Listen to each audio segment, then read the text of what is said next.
This tiny device is a power surge protector na may automatic 3 minutes delay system para hindi ka natatakbo pa para hugutin yung saksakan ng ref mo or ng aircon mo. Let's say ito yung ref mo or aircon mo, ayan.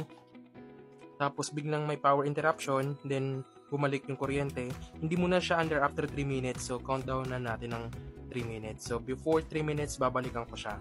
So ayan, magti 3 minutes na, 10 seconds. So antayin natin siyang umilaw. So after 3 minutes, dapat mag-on tong ilaw natin. Ayan. There you go. So nag-on siya after 3 minutes.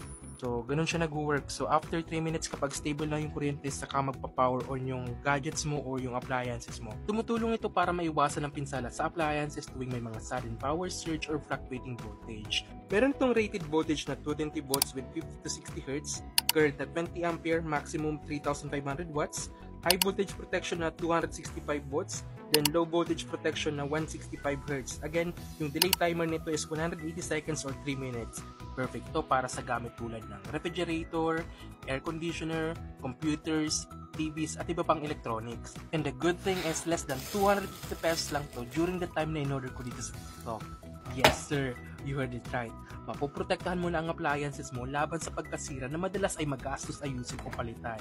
Sobrang dali lang nitong gamitin. I-plug mo lang and let it do the work habang ikaw ay nakarelax. Hindi mo na kailangan pang gumastos ng malaki para sa peace of mind. So yun lang, if you like this item, link ay nasa yellow basket and follow for more.